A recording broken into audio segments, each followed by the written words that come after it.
ಕೇಳಿ ಶಿವಮೊಗ್ಗದ ಇರುವಕ್ಕಿ ಮತ್ತು ನವಿಲೆಯ ಕೆಳದಿ ಶಿವಪ್ಪನಾಯಕ ಕೃಷಿ ಮತ್ತು ತೋಟಗಾರಿಕೆ ವಿಜ್ಞಾನಗಳ ವಿಶ್ವವಿದ್ಯಾಲಯ ಇವರ ಪ್ರಾಯೋಜಿತ ಕಾರ್ಯಕ್ರಮ ಯುಎಎಚ್ಎಸ್ ನೇಗಿಲ ಮಿಡಿತ.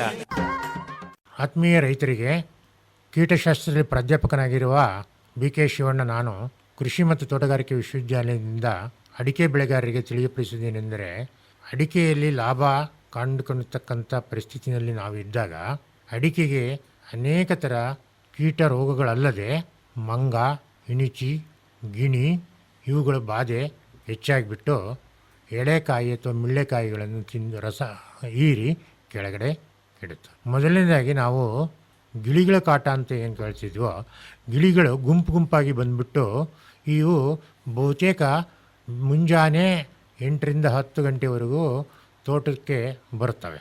ಸಾಯಂಕಾಲ 4 ರಿಂದ 6 ಗಂಟೆ ಒಳಗೆ ತೋಟದೊಳಗೆ ಸೇರ್ಕೊಂಡ್ಬಿಟ್ಟು ಎಲೆಗಳ ಮೇಲೆ ಕುತ್ಕೊಂಡ್ಬಿಟ್ಟು ಇಕ್ಕಿ ತರಹ ಬಿಳಿ ವಸ್ತು ಇವುಗಳು ಇಕ್ಕಿ ಹಾಕೋದ್ರಿಂದ ಎಲೆಗಳ ಮೇಲೆಲ್ಲ ಬಿಳಿ ವೈಟ್ ವಾಶಿಂಗ್ ಥರ ಆಗುತ್ತೆ. ಇದರಿಂದ ದ್ವಿತೀಯ ಸಂಶ್ಲೇಷಣ ಕ್ರಿಯೆ ಅಥವಾ ಫೋಟೋಸಿಂಥಸಿಸ್ಗೆ ತೊಂದರೆ ಆಗುತ್ತದೆ. ಇದಲ್ಲದೆ ಗಿಳಿಗಳ ಭಾರಕ್ಕೆ ಎಲೆಗಳೆಲ್ಲ ಬಾಗಿಬಿಡ್ತವೆ, ಕೆಳಗಡೆ ಜೋಲು ಬಿದ್ದು ಜೋಲು ಪರಿಕೆಯಂತೆ ಕಂಡುಬರ್ತವೆ. ಈ ಗಿಳಿಗಳು ಎಳೆಕಾಯಿಗಳ ರಸಗಳನ್ನು ಸಹ ಇರುವುದರಿಂದ ತೋಟ ಸಂಪೂರ್ಣವಾಗಿ ಎಲೆಗಳ ಭಾಗದಿಂದ ರೋಗಗ್ರಸ್ತ ತೋಟದಂಗೆ ಕಾಣುತ್ತೆ. ಈ ಗಿಳಿಗಳನ್ನು ನಾವು ನಿಯಂತ್ರಣ ಮಾಡಬೇಕಂದ್ರೆ ಕೀಟನಾಶಕಗಳಿಂದ ನಿಯಂತ್ರಣ ಮಾಡೋದು ಇದ್ದರೂ ಸಹ ಕಾನೂನಿನ ಪ್ರಕಾರ ನಾವು ಇವುಗಳನ್ನು ನಿಯಂತ್ರಣ ಮಾಡೋಕ್ಕಾಗಲ್ಲ. ಗಿಳಿ ಬರುವ ಸಮಯ ಆಗಲೇ ನಾವು ಏನು ತಿಳಿಸ್ತೀವಿ, ಮುಂಜಾನೆ ಮತ್ತು ಸಾಯಂಕಾಲ ಅವುಗಳ ದಾರಿಗೆ ಬಲೆಗಳನ್ನು ಅಡ್ಡಲಾಗಿ ಅವುಗಳ ಹಾರುವ ಮಟ್ಟ ಅಥವಾ ಎತ್ತರ ಎಷ್ಟಿದೆಯೋ ಅಲ್ಲಿವರೆಗೂ ನಾವು ಬಲೆ ಕಟ್ಟಿದರೆ ಪ್ರತಿಯೊಂದು ಗಿಳಿಗಳು ಬಂದು ಅಲ್ಲಿ ಸೇರ್ತವೆ. ಈ ರೀತಿ ಬಂದು ಬಲೆಗಳಲ್ಲಿ ಸೇರಿಕೊಂಡ ಗಿಳಿಗಳನ್ನು ಹಿಡಿದು ಕಾಡಿನ ಕಡೆಗೆ ದೂರದ ಕಡೆಗೆ ಸಾಗಿಸೋದ್ರಿಂದ ಗಿಳಿ ಹಾವಳಿಗಳಿಂದ ನಾವು ನಿಯಂತ್ರಣ ಮಾಡಬಹುದು. ಎರಡನೇದಾಗಿ ಇಣಿಚಿಗಳಂತ ಏನು ಹೇಳಿದೀವೋ, ಇಣಿಚಿ ಸಹ ಆಹಾರ ಪದಾರ್ಥಗಳು, ಸೂಕ್ತವಾದ ಆಹಾರ ಪದಾರ್ಥಗಳು ಇದಕ್ಕೆ ದೊರೆಯುವುದರಿಂದ, ಹಣ್ಣು ಹಂಪಲುಗಳು ಸಹ ದೊರೆಯುವುದರಿಂದ ಕಾಯಿ ಮಿಳ್ಳೆಕಾಯಿ ಅಥವಾ ಸ್ವಲ್ಪ ಒಂದು ಗೋಲಿ ಗಾತ್ರದ ಕಾಯಿಗಳಾದಾಗ ತೊಟ್ಟಿನ ಭಾಗದಲ್ಲಿ ರಸ ಹೀರುತ್ತವೆ. ಕೆರೆದು ರಸ ಹೀರೋದ್ರಿಂದ ಕಾಯಿಗಳು ಬಲಹೀನವಾಗಿಬಿಟ್ಟು ಕಾಯಿಗಳು ಉದುರುತ್ತವೆ.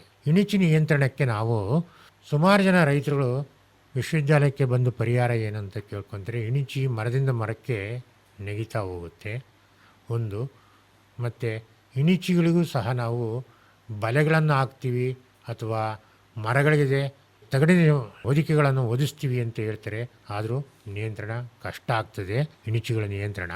ಇನ್ನು ಮತ್ತೊಂದಂದರೆ ಮಂಗಗಳು ಸಹ ಇದೇ ರೀತಿ ಎಳೆಕಾಯಿಗಳ ಮೇಲೆ ರಸಗಳನ್ನು ಹೀರುತ್ತವೆ, ಎಳೆಕಾಯಿಗಳನ್ನು ಕಿತ್ತು ತಿನ್ನುತ್ತವೆ.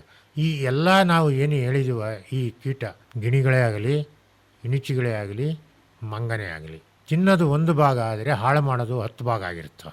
ಇವುಗಳ ಮಂಗಗಳ ನಿಯಂತ್ರಣ ನಾವು ಮಾಡಬೇಕಂತಂದರೆ ಏರ್ಗನ್ನಿಂದ ಶೂಟ್ ಮಾಡಿದರೆ ಒಂದು, ಇಲ್ಲ ಪಟಾಕಿ ಸಿಡಿಮದ್ದುಗಳನ್ನು ಸಿಡಿಸೋದ್ರಿಂದನೂ ಸಹ ಮಂಗಗಳು ದೂರ ಹೋಗುತ್ತೆ.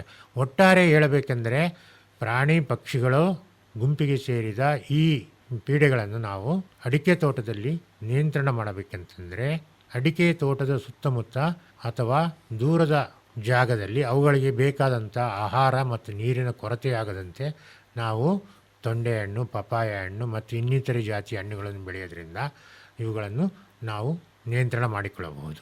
ಹೆಚ್ಚಿನ ಮಾಹಿತಿಗಾಗಿ ನಮ್ಮ ದೂರವಾಣಿ ಸಂಖ್ಯೆ 9008618461ರಲ್ಲಿ ನನ್ನನ್ನು ಸಂಪರ್ಕಿಸಬಹುದು.